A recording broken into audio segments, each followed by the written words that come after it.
So Jumpstart week number 5, what we typically will find, and this happens very, very often, is a lot of people start off in week number 1, and then less people show up for week number 2, and then less people show up for week number 3, and then by week number 5, God forbid you get something that interrupts their world and their rhythm, and you start losing people. They start dropping off one right after the next, So it happens with every single program we do, every single company I've worked with, every single group within companies, even within groups where people are being forced to do it and they're required to do it, they still find ways of not actually showing up for it. So week number 5, if you got here, you're doing good. Good morning, Kristen. Good afternoon, Kristen. Welcome to the party. So by week number 5, this is where the rubber really starts to meet the road, right? Because like you'll see people start off, this is exactly how it works with New Year's resolutions, right? You guys see this in New Year's resolutions too. You start off week number 1, you're great. Week number 2, you're great. Week number 3 starts to be a struggle. Week number 4, you have something happen, you fall off the cart. By week number 5, you're actually back at McDonald's for breakfast, morning lunch, right? You're back at it, doing your normal stuff, and you go back into your normal groove. That's why they say it takes 21 to 30, 21 days to form a new habit. But what happens is stuff happens and life happens. So one of the things we're going to talk about today is, aside from my horrible printed version of this is the time management sheet. We're going to talk about time management at the end of the session today, because really at this point in the game, you've gone far enough where you're realizing, okay, there's certain things I'm doing really well. There's certain things that I'm not doing so well on. And almost all the time it comes down to time management. So time management is absolute paramount and key in being able to be successful, because if you don't get the things done that are important, you'll find that you end up with not having the things that are important getting done. If you're not getting the important stuff done, then your business is going to fall apart and you're not going to be as successful as you want to be. You're going to struggle, you're going to scuffle, you're going to be having trouble with time management. Can you use the phone for us, please? Appreciate that, or I can try to mute you here. Let me see. I can mute you. There you go. I just muted you. Okay, so welcome, Paula. By the way, it was good to see you. Welcome to the party. Glad you joined us. So week number 5 is where we're really starting to get into the rubber meets the road. And are you really committed to doing this? And at typically week number 4 and 5, I will be saying the same thing in week number 4 and 5. Hey, listen, guys, if you're not getting the stuff done that we've talked about already, step 1, getting your sphere of influence list together, if you haven't got that list together, let me be completely blunt with you. Go get a job. Go get a real job. Like, go get a job where you've got some goofball that doesn't really have your best interest at heart, that has only their best interest at heart most of the time, tell you what to do on a day-to-day basis, and you know what? Help them become rich. Because that's basically what you're going to be stuck with. Because like step number 1, your most likely suspects, the people that are more likely to hit at a 10% return rate, they're your most likely suspects to do business with you. If you don't even have that list together, then you haven't even done step 1 of being a good real estate agent or being a good salesperson in general. Any other sales job in the world, aside from an inside sales job where they literally just throw people at you all the time and your job is to try to convert the people that walk in, even them, they should still have a sphere of influence list, because most sales aren't done on the first attempt. You're talking 5, 6, 7, 8 tries, 8 attempts with anybody in a normal sales cycle to be able to actually get a sale. So when you look at these salespeople that are struggling, the salespeople that are struggling are the ones that don't have a follow-up system. This is your follow-up system. So if you're struggling, you're saying, I'm still struggling, Russ, then I'm going to tell you right out of the gate, your follow-up system sucks. It's the same thing with new home salespeople. The people that follow up the most do the best. I know it because I've met with them, I've sat with them, I've trained them, I've coached them, and I have the same thing all the time. The ones that are struggling are the ones that aren't doing good follow-up. If you're looking at insurance salespeople, the insurance salespeople that follow up do better than the ones that don't follow up. Car salespeople, the ones that follow up do better than the ones that don't follow up. Guys, this isn't like rocket science. I'm not reinventing the wheel here. This is like sales 101. Have a list of your people and follow up with them. Good news is for you guys that are still left, you guys are the ones that are here. So when you see people around you struggling, kick them in the butt to make them do this. For a lot of you, you're going to see people, and because we have the ability to do attraction within the EXP system, you're going to see people that struggle, and the first thing you do to them is you say, hey, Jay, what I need you to do is I need you to put together a list of sphere of influence. People will say to me regularly, Russ, how do you work with real estate agents? How do you train them? How do you coach them? How do you deal with them on a regular basis? Because they're all over the place. I always do this. I set the bar. Step number one, do that. If you don't do that, I'm done working on you. So when that person comes back to the well and says, Russ, I'm really struggling. Great. Well, how many people do you have in your sphere of influence? Well, I haven't really got that list together yet. Like, listen, we're not talking about anything else until you get that step done. Hold their feet to the fire, right? If they can't even get their sphere of influence list together, you hand them lead after lead after lead. You think they're going to follow up with people they don't know more than following up with people they do know? Hell no. That was pretty good, right?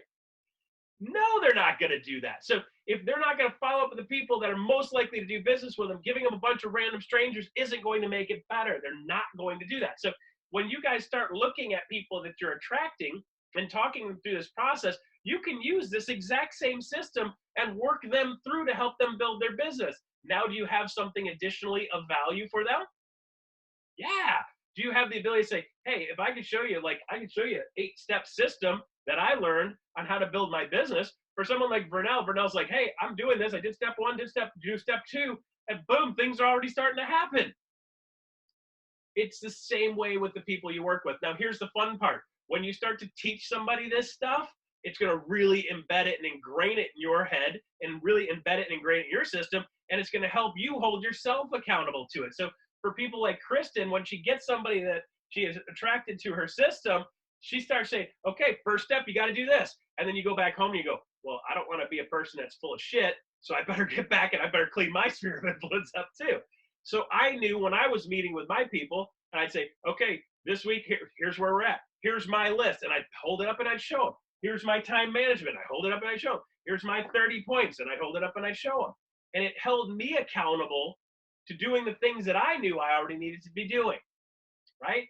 So step number 1 is getting their sphere of influence list together. And step number 2 is delivering value, of course, but really with them, step number 2 for you guys is really doing the 30 points to success. So across the top here, I left this from yesterday. I had an accountability call we call 100K Club. Vernell was in 100K Club yesterday. Vernell, was that really helpful for you to be in 100K Club to help hold yourself accountable to the numbers and the points? Yeah, absolutely. Was it an eye-opener when we started going through and you started talking about some of your stuff and we literally broke down? It's like, is this really a big deal? Heck yeah. Yeah, it became a real big deal really quick yesterday, didn't it? Yeah. Yeah, because in the 100K Club, guys, you guys all have access to that. Vernell actually selected the option. It's only $100 a month. We meet 2 times a month, and you might say, well, Russ, that's $50 an hour. Yeah, right. That is exactly 10 times less than I charge to coach. So because I do it as a group, it's $50 for you guys per session, 2 per month. It's $100. And Vernell, is that helping hold your feet to the fire and you do the things that you need to do? Oh yeah, it's like it makes it crystal clear, and you can literally see where you're dropping the ball at. Yeah, absolutely. So as we go through this, guys, you might want to write down a list of this. I'll send out the replay of the video so you can rewatch it and write it down. But as you're tracking, the things that you need to track, and 30 points will help you do this, is track how many points are you getting on a weekly basis? How many sphere of influence additions do you have? And that's where Vernell got stuck. She's like, well, I'm only aiming like 3 or 4. It's not that much. I was like, really? Three a month, 3 a week turns into 12 a month. 12 a month is 144 in a year. That's 14 sales. And at Vernell's price point, that's, what was that? $54,000, Vernell? Yeah. So she said, well, it's not that big of a deal. I'm just going to try to get 3. Like 3 is $54,000 more over the next year. And then if you do that again next year, it becomes $54,000 this year and next year. So it's an additional 54. So now you've got $108,000 over 2 years. So if you want to build your business into the 160, what did we come up with? 168, Vernell? 168,000. You do this 3 years in a row, just adding 3 people a week to your sphere of influence. It turns into $168,000 a year. Times that by 10 years, it's $1.6 million she can generate just from doing 3 years of adding 3 people per month or 3 people per week. So when you start really locking this down and holding yourself accountable to this stuff, I mean, you say, Jay, do you want to make $168,000 in the next year? Sure. Well, over the next 3 years, you add 3 people per week, every week for the next year, and then do it again next year and next year, and then you can stop. You're making $168,000 a year, and that's business coming to you working this system. This is just doing the people in here, right? So when you start looking at how big of a deal this is, people go, well, Russ, how do I get to $1 million a year? Just do this and repeat. It's not going to happen next year, but if you do this next year and then the next year and the next year, something as simple as just adding 3 people to your sphere of influence and delivering value to them consistently will put you at 168,000 over 3 years in Vernell's world. In the Tampa market, where the average sales price is north of $200,000, that number is actually substantially higher. It's closer to, it's north of 300,000. So when somebody says, hey, Russ, I want to be over $300,000, give me 3 years, just do this, and you'll be at 300,000 plus a year. I think we came up with what? It was $318,000 for the people in Tampa, Vernell, if I remember correctly. It was an astronomical number. And the 2 guys that were in Florida are going, holy crap, I'm just going to do just this for the next 3 years, and then everything takes care of itself. Now, you still have to learn how to be a real estate agent. You still have to develop your skills. You still have to develop listing appointments and so forth. And that's what I do additional coaching on. You guys will notice in the Jumpstart Masterclass online version, there's a couple of bonus sections where I have a video on how to do a good market update, which we're going to talk about in a minute. It also has a video on how to do like the basic core of a listing presentation. This is just keep it as simple as possible. If you just incorporate this stuff, you'll have people that are making better decisions. I've got a guy in Naples named Larry Zanis who did just that listing presentation. He's like, Russ, I took out all the fluff and buff and nonsense, went to that really simple process and only added the parts that the people asked for. And I started closing listing appointment after listing appointment after listing appointment because I made it so simple they understood. When they understand, they're more likely to make a good decision. And that's what the whole process about doing the listing appointment the way I show it is about. It's about making sense so people actually make good decisions. If they're confused, they're not making a good decision. If a buyer's not 100% confident he's doing the right thing, he's not going to make a good decision. So I've got a video on there also on how to kick buyers off the fence. So you get that buyer's like, well, I'm thinking about waiting a couple months or thinking about waiting till next year. Or even my better favorite is like, I'm saving money for a down payment. How do you handle that? There's a video set in there that you guys can utilize. You'll still have access to that because you bought this program. You have access to those videos. And I show you how to walk through, show them why now is a good time to buy, okay? So adding people to your sphere. So as you're going through the points, make sure you're tracking these things on a weekly basis, and a monthly basis. Gives you the ability to diagnose your business. Your total points, total sphere of influence adds the total amount of people in your sphere of influence. Because if this goes up 3 a week, this should go up 12 a month. If this isn't going up 12 a month, you're blowing smoke up your butt, or somebody's butt, not my butt. So I don't take that, right? So your sphere of influence total, how many more people do you want to have? For Vernell, she needs to be at 144 more people in her sphere by the end of the year, or by the end of the next 12 months, okay? It becomes really easy to track your business. At the 6-month mark, if Vernell's at 25, she better step it up. You get the ability now to self-diagnose your business, which is pretty cool. How many leads did you generate in the last week or last 2 weeks? We go over that real quick. Because if you're doing a bunch of this stuff, but you're not generating any leads, is there any chance of you getting closings? Not very many, right? Then how many contracts did you get? Written contracts agreed to, whether it be a listing contract, agreeing to list to sell a house, or a purchase contract, which is the agreement to have a house sold and you're going to a closing. And of course, how many closings you've got. If you just track these 6 items, with those 6 numbers, I can tell you exactly where you need to mess with your business. I can tell you exactly where you need to do your focus. I can tell you exactly what's working well. I can tell you exactly what's not working well. And I can also tell you where you need to develop skills. So if you've got a bunch of points every week, a bunch of sphere of influence ads, a bunch of sphere of influence people total, and then your closing number isn't matching, I'm going to tell you the value that you're delivering sucks. If you're doing a good job with your points, sphere of influence, and your sphere of influence total, and your closings is 10% of your total of your sphere of influence over a 12-month rolling, then I can tell you you're doing a damn good job of delivering value consistently. Instead of going to people saying, gimme, gimme, gimme, gimme, you're saying, here's something for you. If you consistently build that credibility, remember we talked about credibility, building personal and professional credibility. If you're building that personal and professional credibility, they're going to naturally say, hey, let's do something. I'm ready. I'm ready to rock and roll. And Jay, you're my guy. They become your A group people. So the goal is to take your C group people, turn them into Bs. Your Bs, you turn them into As. Okay? This first section that we're talking about, we've spent the majority of time working on this first section. When your sphere of influence is in that 0 to 200 people range, only focus on doing this manual top section, steps 1, 2, 3, 4, and 5. Remember, step 1 is build your sphere of influence. Make sure you have that list. Keep it clean. Every week, you should be blocking out a time on your time management schedule just to mess with your sphere and make sure it's up to date. Make sure you're delivering value consistently, at least once a month in various forms. You can do a mailer, you could do email, you can do phone, you could do the phones, you can do some Facebook posts. You want to make sure you're getting something in their hands on a monthly basis as, hey, here's something for you that you should know about the real estate industry or know about houses. You should be making your phone calls. It should be built in your time management system. And then anytime you talk to anybody, you follow it up with a note saying, hey, it was really great talking to you. Look forward to chatting with you next time. Makes them feel special. Okay? So the calls and the notes are a follow-up to deliver value. If you don't deliver value, don't make phone calls. What do you call somebody that's making phone calls without delivering value? Do you know what they call that person? Prospector. Yeah.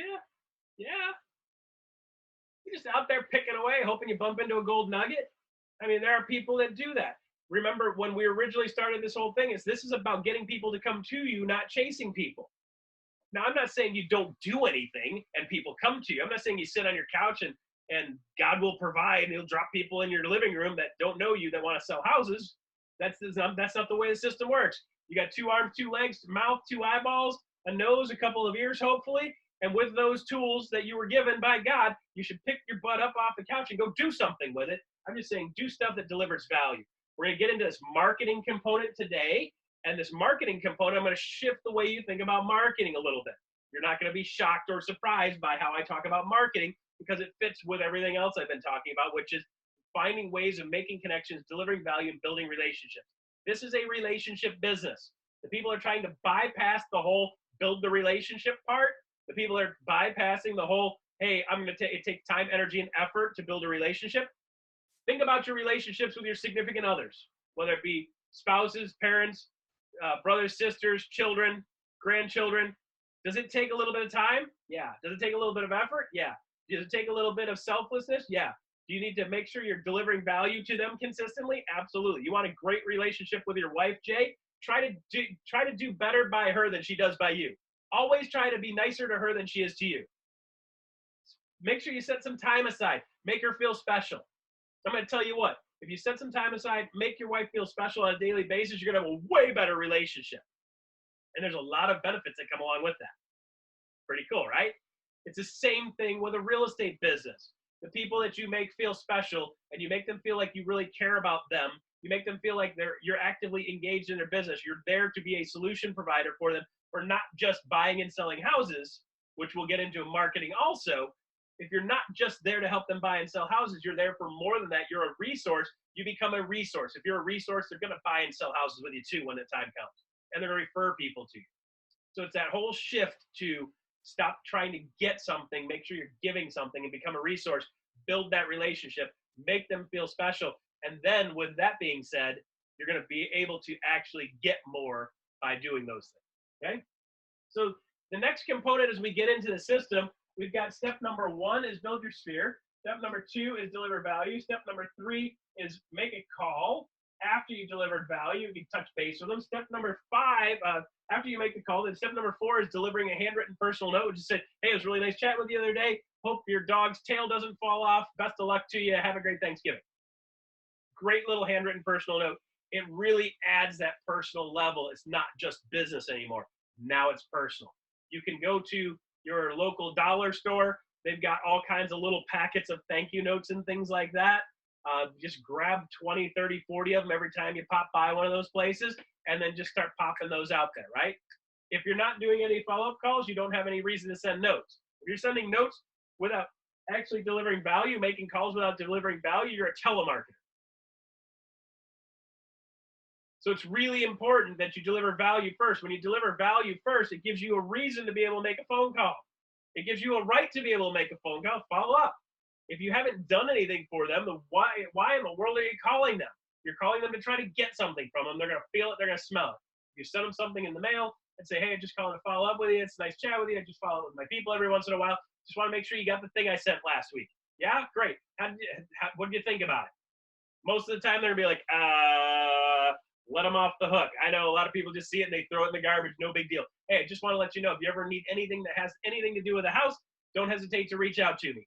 So I've got a whole list of people that I can use as a referral. I'm kind of like the local Angie's list for my own sphere of influence of people, right? And I'm going to talk about that in marketing here in a second too. So you've got the reason to make a phone call, and you can do that every once in a while if you deliver value to them. How many times do you want to call your people every year?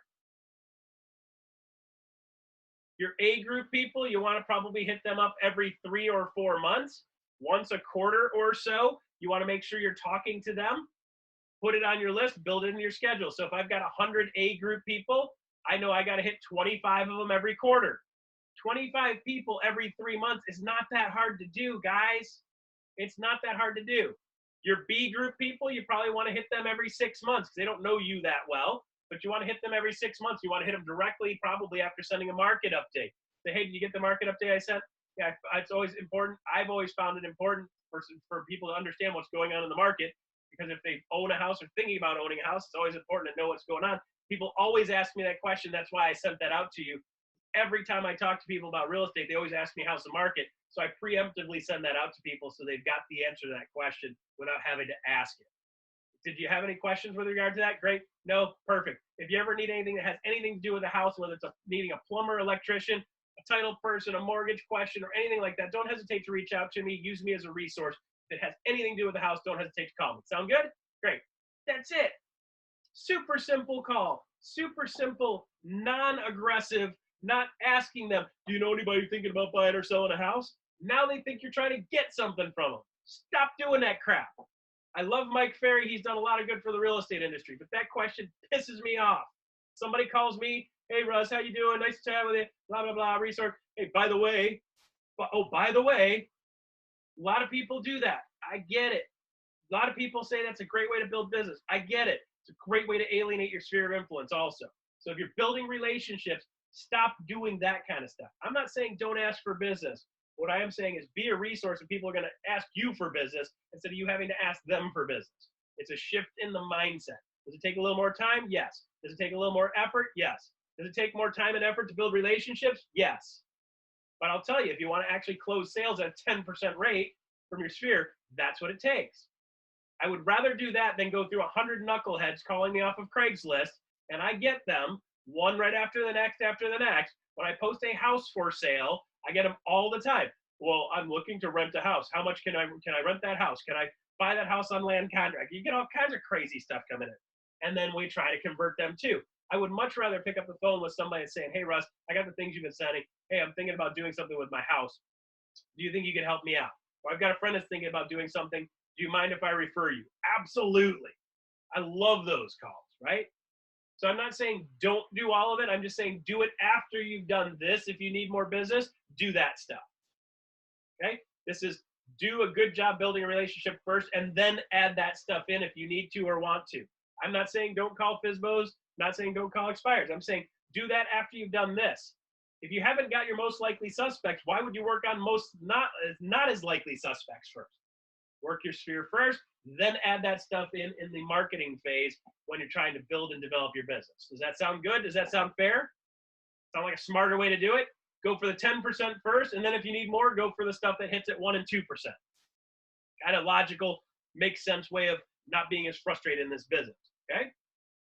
So let's get into this whole marketing component. A lot of people will talk about marketing, and you know, it's like the first thing, I see this online all the time, and they say, hey, Russ, well, if you're going to build a business, what would you do first?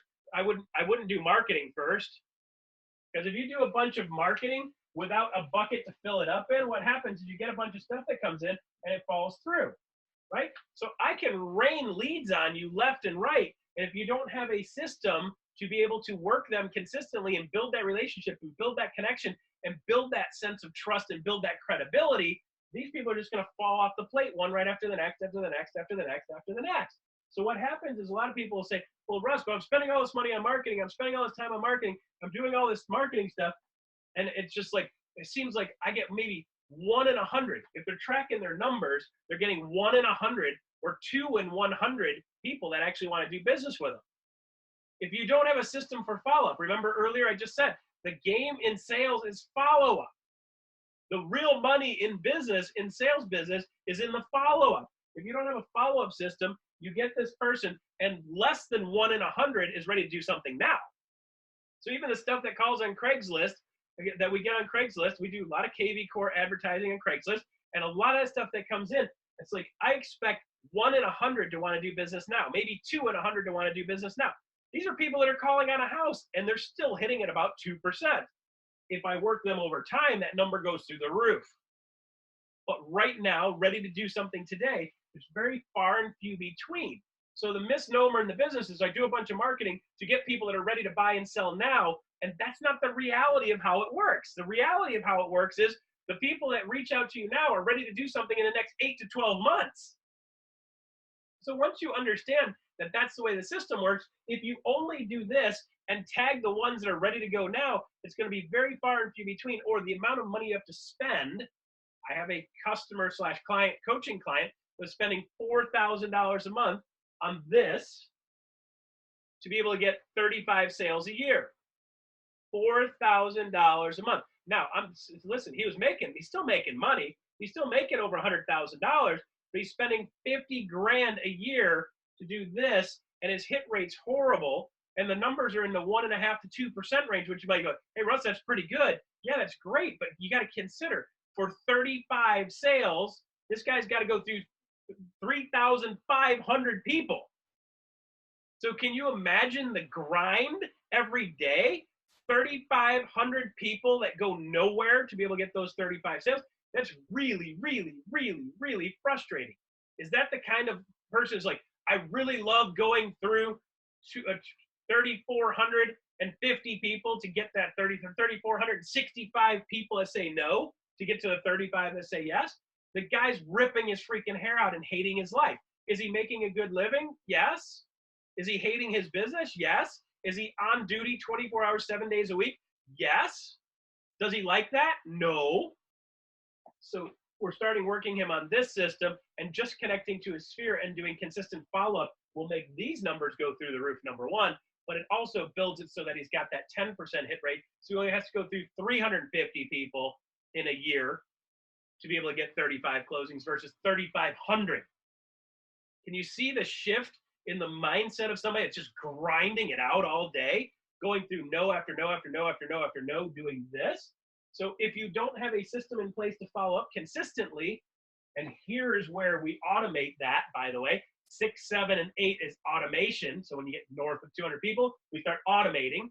These people, we stick most of them in automation because they're going to be C group people. Most of these people calling in are C group people, and our job is to elevate them to A's and B's. We can only do that by having a system. So this is why I teach people marketing is step 5. Because if you get the system in place to be able to follow up with the most likely suspect, build credibility, build relationship, build professional credibility and professional and personal credibility. Remember, you get somebody that comes in over here, they don't know you personally, so you've got to put them in your sphere, deliver value to them, and then the calls and the notes adds that personal credibility to you. So for them, they're only thinking of you as professional.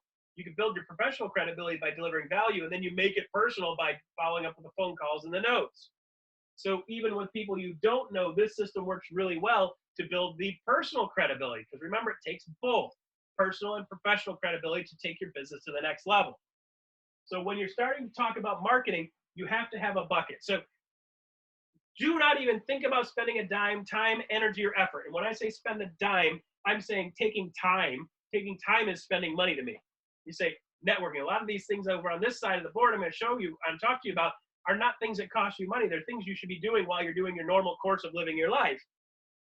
So you're already either spending money on those things and or you're already doing those things. So how do we leverage those things and turn that into marketing? We're going to talk about that. But the first thing first is if you don't have a consistent system to follow up with them, a consistent system to be able to optimize and leverage them through the process over the next 2, 3, 4, 5, 6, 7 years, you're going to have a ton of time, energy, and effort wasted, and you're going to feel like you're spinning your wheels.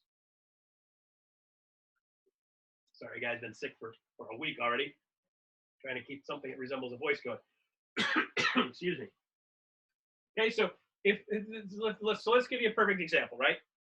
I'm going to say this is I like this term we have in EXP too. It's like make it rain, right? We have that conversation. It's like make it rain. We have a program, make it rain program that you can dovetail with KV Core. Marketing is making it rain. So here's the deal.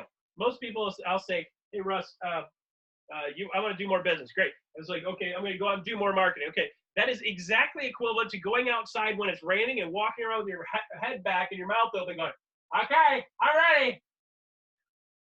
Right? You're standing outside with your mouth open. That's basically the equivalent technique. What I'm telling you is this. If you say, hey, Russ, I need to collect some water. It's going to rain. I'm like, okay, perfect. Well, first off, what I'm telling you is, hey, let's build a shower. Instead of standing outside in the rain waiting to get wet and hoping God drops some rain on me, right? I'm going to pray to, I'm going to go do a freaking rain dance, right? That's marketing.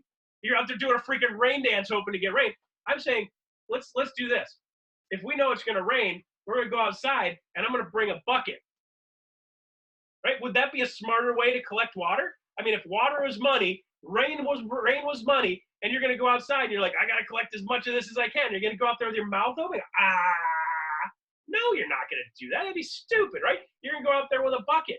What I'm telling you is this is bucket. If you work it really well, it's a bucket with a tarp, right? So I'm going to spread a tarp out on the front lawn, prop up the corners, cut a hole in the middle, put a bucket down below it. Is it going to fill up faster? Heck yeah, because instead of catching the water in the, what is it, like my mouth is probably, 5 square inches, 6 square inches.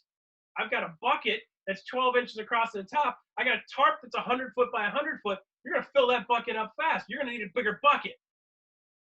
That's what I'm saying by saying have this system in place, because this system literally hits you at 10 times. So instead of going out there with your mouth hanging open, you go out there with a 100 by 100 tarp. You're going to fill that bucket up way faster. You're going to need a bigger bucket. You're going to have to say, okay, well, the heck with this. This bucket's flopping all over the place. I need to get a barrel. That's when you get a rain barrel. I collect all the water off my roof, it goes down the downspout into a rain barrel. Bingo! I don't even have to stand outside for that. That's what I'm saying. The difference is with putting marketing at step number 5 versus putting marketing number 1. So what we find is most people that are in your positions right now, without a definitive system to work people over time, it's like standing outside with your mouth open, hoping to get rained on. And if you get this going really well, it's literally like building a shower. Somebody's like, well, if I want to get wet, I could go outside and be prepared for when it rains. I'm going to say, let's build a shower, build a fire hose. You want to get wet? Just turn the thing on, man. Start hosing stuff down. That's why when you get marketing in the right spot and you start doing the right things are coming to you. You can be prepared for when it rains. You can be ready for when it rains. You can optimize and leverage that. And or marketing basically is saying, build a fire hose, build a garden hose, build a shower. You want to get wet? I can go right there, like 12 feet to my left. There's a bathroom. Go in there, flip the shower on, and I can get wet immediately. Okay? That's what marketing should be doing for you, is basically creating a shower. What happens in step number 6, 7, and 8, which basically all rolled into one, which is automation. When you're automating, you're basically building a shower that's running nonstop. It's constantly delivering value automatically to everybody in your sphere, and you're still going to work the relationships in the personal side. Okay? When we get into 6, 7, 8, that's automating it, which is basically like leaving the water on, which is kind of cool. So if you leave it on all the time, you're more likely to get wet more often. Okay? So let's get into this marketing thing. So when we talk about marketing, a lot of people say, okay, market. And what I want you to start looking at is this mindset shift of, remember, when we talked about value wasn't about, hey, look at me, I'm a realtor. It's, here's something for you. Marketing needs to be that same type of thinking process. So we're talking about marketing. I want to shift the way you think about marketing. Every single thing that you do is marketing. Every single thing that you do in your life is marketing. And who you are and how you position yourself within those things makes all the difference in the world. So let's say, for example, one of the things that when somebody says to me, hey, Russ, I need to do more marketing, my first conversation with them will be, okay, well, what do you like to do? What are you talking about? Well, you know, I like to do Zillow ads. No, no, no, no, no. No, not what do you like to do marketing. What do you like to do in your life? They're like, well, I really don't do anything. What? You mean your life sucks? Great. I mean, like, you don't have any hobbies, no interests, nothing you enjoy doing? You don't like going for walks, climbing, hiking, biking, fishing, bowling, rollerblading? You don't go to the gym? You don't go to church? You don't go to meditation class? You don't go to yoga? What the hell do you do with yourself? Well, I just get up and work and grind. What? Like, that sucks. When people tell me they don't have time to go to the gym, I'm telling them you don't have time to go to the gym because you're not looking at the gym as a resource for you to actually build your business. I will tell you, I can name a person that is an icon agent in the EXP system. Just went across the stage last couple weeks ago in Vegas, and I will tell you that guy's closed at least 12 transactions out of the CrossFit gym this year. At least 12. 12 sales from working out at the CrossFit gym consistently, right? So when we're talking about marketing your lifestyle and the things that you do and the way you live, you aren't just a realtor today, like, oh, okay, I'm putting my realtor hat on. I mean, this is lifestyle stuff, right? So when you start thinking, well, what are the things that I should be doing more consistently? I'm going to say the first thing on my list here up the side on my marketing thing is show up. Show up for your own life. Show up and participate.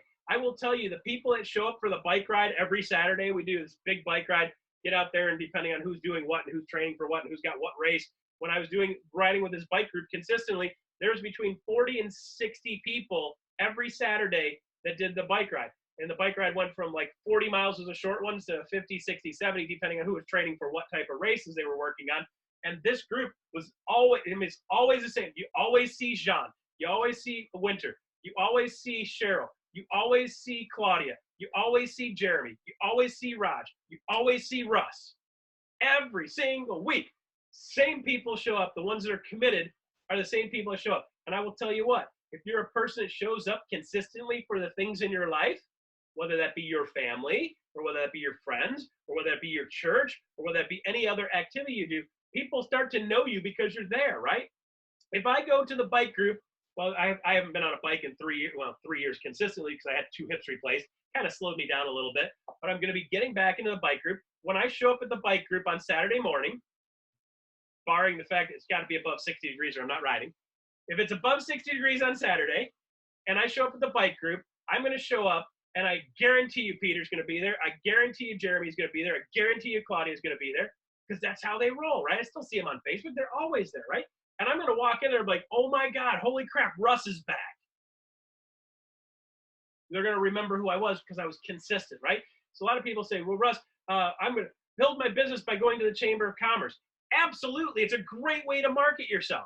You get to go to the Chamber of Commerce. You get to show up. You get to do Rotary. You get to show up. But you got to show up consistently. If you're not there consistently and you walk in and people go, hey, Russ, man, how you doing? If people don't know your name when you walk in, you're not there consistent enough. If you are there consistently and you're not a jerk where you're just trying to leverage them for business and you're actually there to help and you're actually there to participate, you're actually showing up and you're actually engaged, what you're going to find is those people are much more likely to do business with you. So just showing up and helping do nice things for the community actually can be a great way to market yourself and be part of your business. Yes, you can wear your name tag there. Yes, you can wear your shirts with your logos. You can do all that stuff. But that's not the primary objective. The primary objective is show up, deliver value to them consistently, and then you're going to find that they start to want to use you as their real estate person. You have to get out and do stuff anyway, so do stuff you enjoy. So with the bike group, I joined in the beginning of my real estate career. I was out and about, and I was 34, 35-ish or so, 33, 34-ish, and I was starting to get chubby around the middle. And I was like, I'm not going to be like all of my buddies and get fat in their 30s and stay that way the rest of their life. So I'm like, I'm going to start moving. I went to a charity event. I was pushing around a kid in a wheelchair. It damn near killed me because I was so out of shape. So I was like, that's never going to happen again. So next year, this time when I get this kid in a wheelchair, I'm going to be able to shove this kid at 30 miles an hour around the park and have a great time with him instead of sucking wind the whole time. So it literally gave me the reason to get in shape. So I started running, started biking, then I started swimming. Next thing you know, I'm doing triathlons. And I started participating and started showing up. And the more I showed up and the more I participated, the more people started to know me. And the more people started to know me, the more likely they were to do business with me. So I joined a biking group called Swamp Mountain Biking Club. Swamp Mountain Biking Club had 700 members. 700. You're talking Florida, guys. Florida mountain biking. Number one, there's no mountains. Number two, there are some gnarly ass trails through some phosphate mines that they dug over the years that they give back to the state. There's state land with these really crazy, super steep, rocky, nasty, gnarly trails with roots. And by the way, if you fall off, you end up in the water. There's alligators too. So it's really exciting to mountain bike in Florida. I had no idea there were 700 people in the group. 700. My sphere of influence just grew because every time I would ride my bike on Tuesday nights, they would have a group of 60 or 70 riders to get together. I showed up consistently. I was one of the slowest guys in the group. The cool part about being the slowest guy in the group, you're riding with all the other slow people. You can chat while you're riding. And then I got a little faster and a little faster and a little faster and a little faster. And eventually I got to ride with the A group guys. The A group guys are those hard-hitting, driven guys just out there hammering it out. So when you go out there, you ride, and then I would help some other people when they were riding, and I'd drop back and pick up people that were slower and help pull them back to the group or stay with them so they didn't get lost and eaten by an alligator. And I started building relationships and building friendships, and I showed up every Tuesday. I was there, and I got to know Wes, and I got to know Marty, and I got to know Steve, and I got to know Bill, and I got to know Joe. And next thing you know, I'm doing a real estate sale with one of the guys from the group, and then I did his house sale and helped him buy something, and he's like, hey, my daughter wants to buy a condo, and I helped her buy a condo. So within a span of 3 months, I ended up with 3 transactions just for my Swamp Mountain Biking group.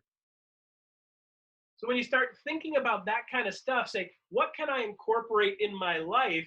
And let's say I'm calling this marketing. I'm not going there to chase business. I'm going there to participate, show up, be engaged, be involved. And by the way, when we're riding, people are like, hey, Russ, what do you do for a living? Perfect, right? This is exact opportunity you're there for. Gives you an opportunity. Now you've got to be able to convert that.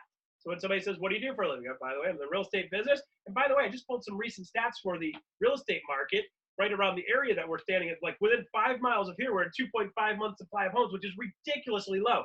Actually, on the news last night in Tampa, they actually said home supplies are down again.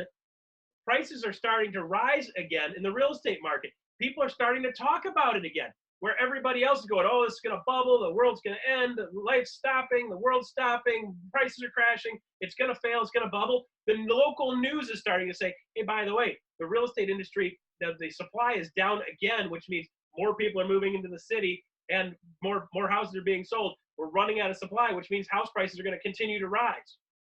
And so I've got that information. So I say, would you like me to send it to you? Yeah, absolutely. So now Jay and I aren't just bike guys. Jay's like, Russ is a real estate guy, and I convert that into, hey, Jay, I do a market update every couple of weeks. You want me to send it to you? I'll shoot it over to you. Give me your info. Jay's like, hell yeah, man, give it to me. Next thing you know, I'm doing a real estate sale with Wes, and then I help him buy a house, and I end up doing a daughter's sale. Pretty cool stuff, right? So when we're looking at marketing, let's go through the list of things you can use right now off the top of your head. If you got a pencil or pen, great. If you don't, wait for the replay of this, and you can write these down. Referral partners. Referral partners are super, super, super powerful. Super powerful. These referral partners are people that you refer business to that refer business back to you. Remember, we talked about one of the previous sessions, building your sphere of influence. One of the things you can do to build your sphere of influence is referral partners. You can also use them as marketing people, right? They're doing things that they need a real estate person for. You're doing things that you need sponsors for. There's a lot of people in mortgage and title and home inspections and things of that nature that can be referral partners that can help sponsor some of the things you're doing. So if you do some type of an event or you're going to do something that costs a couple of bucks, you can get your referral partners in and involved. So like when we do stuff here in Tampa or we do stuff in Michigan, I don't almost never pay any money out of pocket to do any of the attraction events that we do. They're almost always sponsored by a mortgage person, title person, and a home inspector, and an insurance guy. So those are the 4 main ones we can use as referral partners. And by the way, they're bringing their people into our attraction events because they want them to see the cool stuff that we're doing. Oh yeah, and by the way, we also do a little EXP presentation at the end. Say, hey guys, if you're thinking that's cool stuff, you want to put more money in your pocket, here's 6 ways you can put money in your pocket instead of 5. If you want to talk more about it, meet up with us afterwards. So we do referral partner stuff, and these people actually bring real estate agents to us. So we're talking about this attraction thing. we're hearing a lot of people doing this stuff and they're going, well, what you need to do is you need to spend a couple hours every day calling real estate agents. Not unless you deliver them value would be my perspective. You deliver them value, then you can pick up the phone and call them. If you do a real estate transaction with them, great way to actually be able to communicate with people, do more sales. You meet more real estate agents, gives you a right to say, hey, let's go out and grab a cup of coffee sometime. Perfect. Most of them will say yes. Okay. But your referral partners are people that are meeting with real estate agents all the time. Is that a good resource for them to refer somebody to you and say, hey, by the way, I was talking to Josie the other day and she's really frustrated in her business and I immediately thought of you. If that conversation is coming up, that means you're doing a good job with your referral partners. You can also consider your referral partners part of your sphere growth is your plumbers and your electricians and your roofing guys. Have you guys started adding people to your sphere with referral partners that you can refer for business, for house-related stuff? If you haven't, we've got a couple people in the group. I've seen a couple of these posts, which is really great. Hey, tag me on them when you do them, by the way, because I always get a kick out of it. I got somebody that's literally every single week. They're like I see them do it twice a week. There's the last one was, hey, I'm looking for a plumber, a good reputable plumber that does a good job and is fair. A good job, fair, reasonable, shows up. And I thought, well, it was a great post, right? There's like 15 different people that commented on different people on there. They've got a bunch of people they can choose from that they can add to their referral partner list and a reason to call and say, hey, I was talking to Joe. Joe mentioned your name on whatchamacallit. I'm building a referral partner group because I do house sale stuff. I'm a real estate agent. And every once in a while, somebody's got a plumbing issue. Can I count on you to show up, be reasonable, and give them good advice and not make me look stupid? If so, I'd like to use you as a referral partner. And most of them are going to say, hell yeah, man, that's great, right? The ones that don't call you back are not good referral partners, right? So if you call them and you have to call them 3 times to get them to talk to you about being a referral partner, are they a good referral partner? No. They might be a great plumber, but they're not available enough for you to have somebody of the ability to get to them. Or they don't have systems in place to have an administrative person to be able to answer their phones for them. Are they going to be answering the phone for your customer when they call if they don't call you back? No. So look at it for what it is. Call it what it is, right? If they don't pick up the phone for you, are they going to pick up the phone for somebody else? Hell no. If they don't have somebody else, if they can't pick up the phone, should they have somebody picking up the phone for them? Yes. Does that mean they're probably a better business person? Yes. So that's the person I'm going to put on the top of my list. I want to make sure I get 2 of each. I have 2 plumbers I refer, 2 drywallers I refer, 2 roofers I refer. You got a list a million miles wide of people you can use as referrals partners. The next thing I would do if I was you guys from a marketing standpoint to just add sheer numbers to your list and add people to your sphere is advertising Craigslist through KV Core. You can advertise any property that's listed in your communities through KV Core with literally 2 or 3 clicks. I actually am capable of doing it, and I am a self-professed tech-tard, and I can actually do these things. And then I got really smart, and now we pay a virtual assistant to do it because I don't even like doing that, even though it only takes 15 minutes. It's one more thing to do every day. So we pay a virtual assistant to do that every single day, and they advertise 10 to 15 properties depending on what's available in your market. If you don't have a system to do that and you want somebody to do that, we've got a VA that we use, and we've got a couple of other people that pay. I think they pay in the 200 to 250 range a month to have the Craigslist ads done for you. We have a person in a little bit of capacity, so if you're interested in having that done for you, let me know. I could just give you, I don't even make $1 on it, by the way. This doesn't make me any money. It's just, we just transfer the money over and let them have at it. But have your Craigslist posted for you automatically. That makes the phone ring. It just makes the phone ring. So first things first is build your referral partners, because a bunch of people you can connect to add more marketing and add more people out there that know you're a real estate agent, refer business back to you. And the next thing would be Craigslist. Okay. Yellow letters is something that we'll get into, and we get into occasionally in the 100K club. That will come up. Yellow letters is how to get more listings. If you've got a buyer that wants to live in a specific neighborhood, there's a way to market with what we call a yellow letter campaign. If it's not being done heavily in your market, in your area, this campaign system is really, really key to be able to actually get listings in neighborhoods where you've got a buyer that's interested in living. So let's say, for example, the neighborhood I live in here is called Turtle Lakes. If I got somebody that's like, hey, I really want to live in Turtle Lakes, it doesn't have deed restrictions, it's got bigger lots, and the houses are a little bit older, they've got a little more character. Most of them are 1-story, they're built really well. Even though they're built in the 80s, they're built really well. I want to live in that specific neighborhood, and there's a bunch of lakes in the neighborhood too. So a lot of the houses are on lakes. So if I want to be in that specific neighborhood, there's a campaign that I could teach you guys how to do that could actually help you find people that want to sell in that neighborhood. So I got a buyer. We send out a letter basically says blah, blah, blah. I've got a buyer that wants to live in a specific neighborhood. If you're thinking about selling or you know somebody is, reach out to me. And there's a specific way to do it that works really well. That's a great way to add more listings to your repertoire. We talk about that in the 100K Club. So it might be worth joining that because we get into those types of things also. Okay. Market update, real estate market update. This is my all-time favorite. In the system you guys have, the online system you guys have, there's a video on this. Vernell got to see me talk about this for 30 minutes live on stage in Detroit. And it was like full throttle, funny as hell. And I had a great time. I made myself laugh a couple of times, which I think is great, right? Doing a real estate market update is one of the most powerful marketing tools that you can possibly have in your repertoire. And here's why. The short version is because people want it, right? People want it. This is also the #1 thing that you can do to use for real estate agent attraction.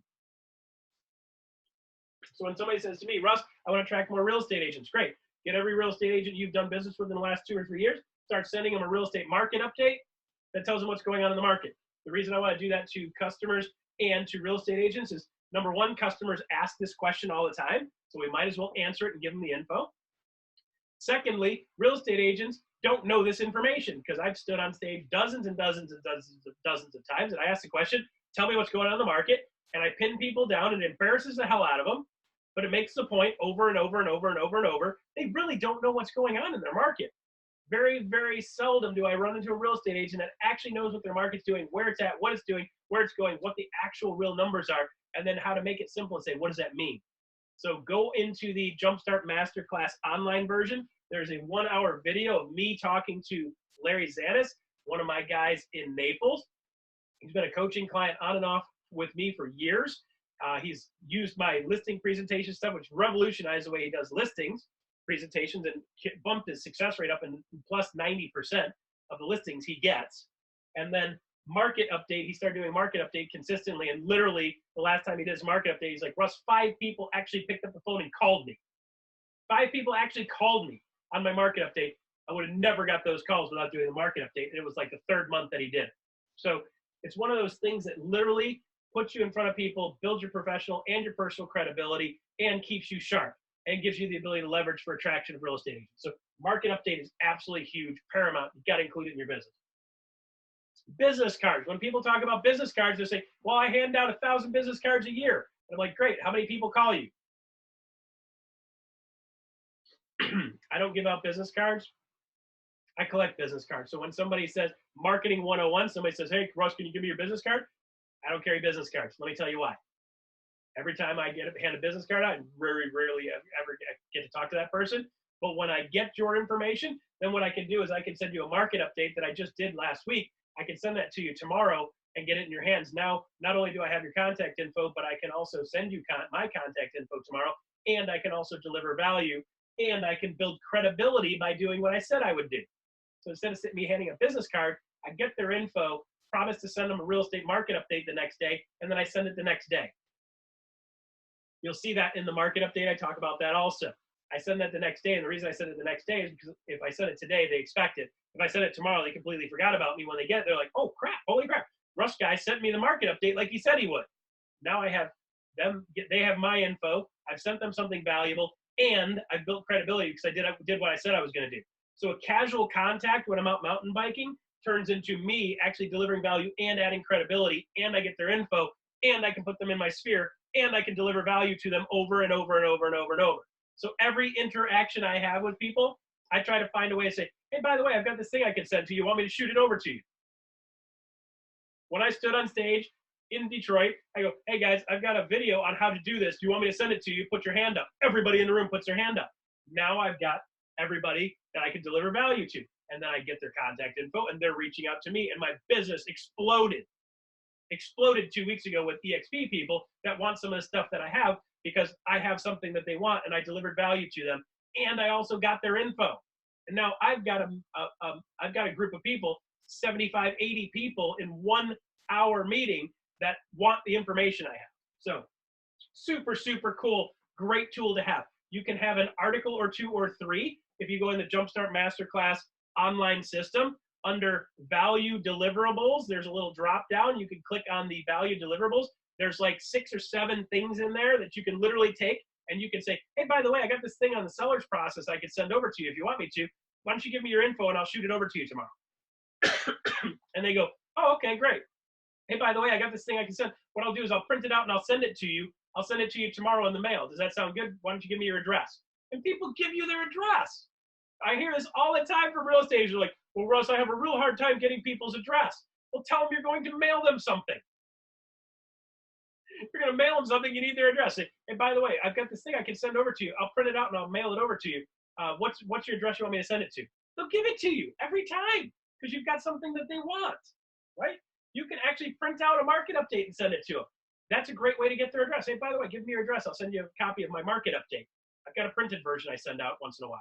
You can send that out as a value piece every other or every third month. Gives you a reason to send something, and it becomes a marketing piece, okay? Business cards are huge. Great way to convert, right? Sponsorships. You can do sponsorships yourself. So one of the things that I see is sponsorships going on, like in our local CrossFit gym. When you're engaged in these groups, sometimes they'll do an event. When they do an event, they'll look for sponsorship.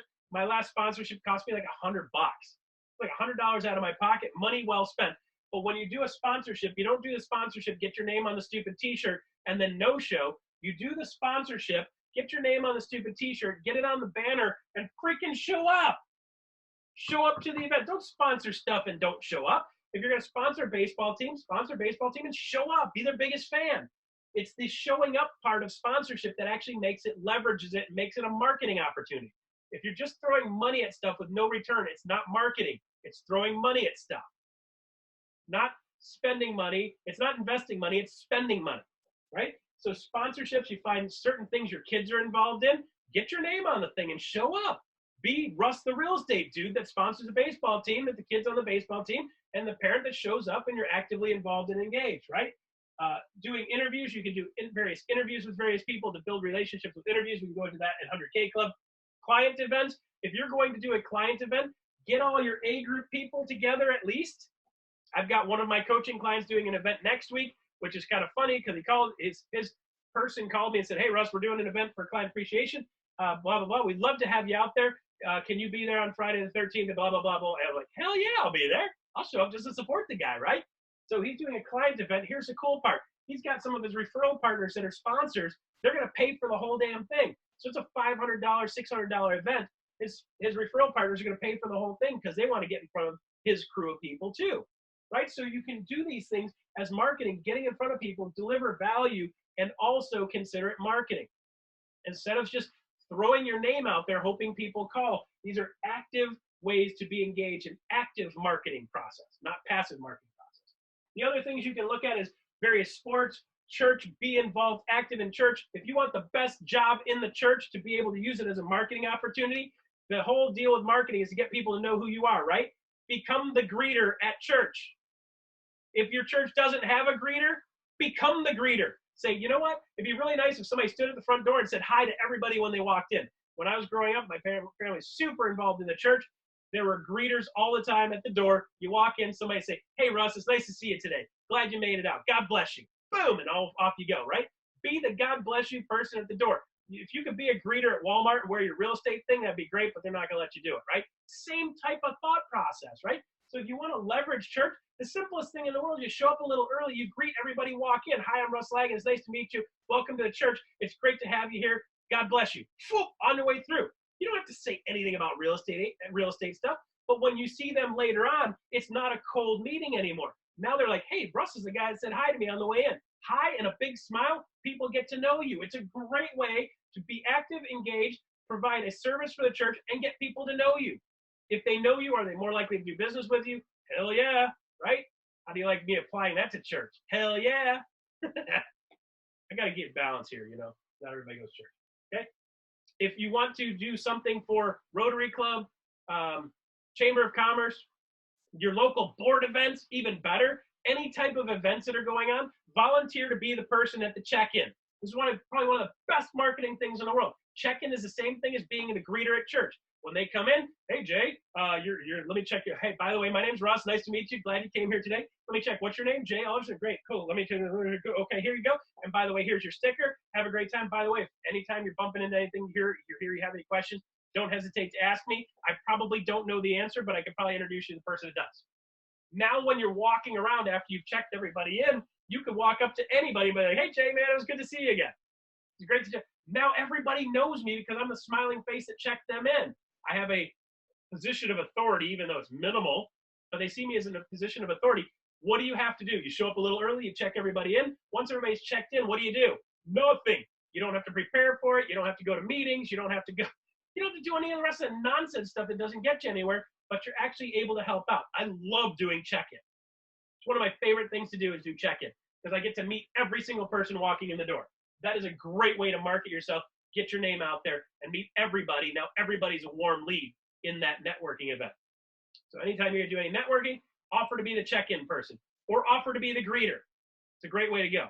Be the greeter, give out the drink tickets. You be the person that gives out the drink tickets, you will be the favorite person in the whole building, right? 2 for them, 1 for me, 2 for them, 1 for me, 2 for them, 1 for me, right?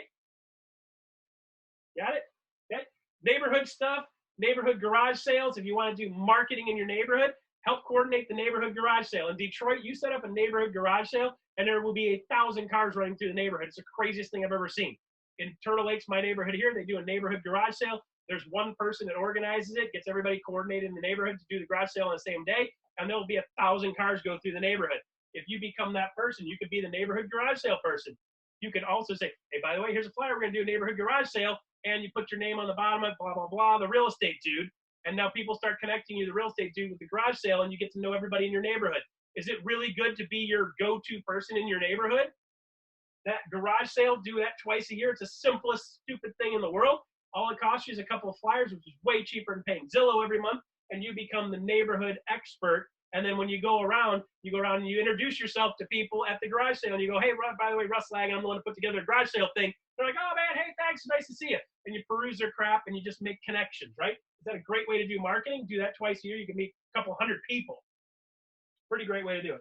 Leagues, so forth and so on. Set up your local block party. If you're not doing a local block party for your neighbors, start doing it. We do that, and we did that in my neighborhood in Michigan. We did that in my neighborhood here. We literally just rolled a grill out in the front yard, grilled hamburgers and hot dogs, grilled hot dogs and brats, even easier.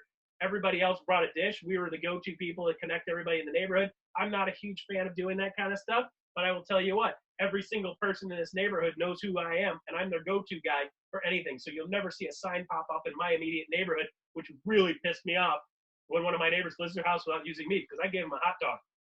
If you become the hot dog dude, it's going to be really hard for them to list a house with another person, right? Just stupid, simple stuff like that.